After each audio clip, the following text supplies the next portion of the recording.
কিছু মানুষজন আছে যারা সোশ্যাল মিডিয়াতে মহিলাদেরকে প্রচণ্ড নোংরা নোংরা কথা বলেন এবং বাজে ইঙ্গিত দেন এবং এরকম কিছু মানুষজন আছে না। আপনি 2021 সাল থেকে একটা নির্বাচিত হয়েছেন, তারপর আজকে প্রায় কাটিয়ে ফেলেছেন।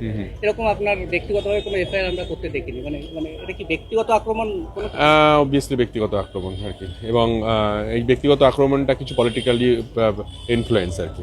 স্যার, কালকে খেলাতে ম্যাডামকে নিয়ে যে পোস্ট হয়েছে সেই নিয়ে কি সমস্যা আছে? অনেক কিছু আছে, তার সঙ্গে জড়িয়েও আছে, এবং খেলাতে যে ঘটনা ঘটেছে সেটা নিন্দনীয় অবভিয়াসলি।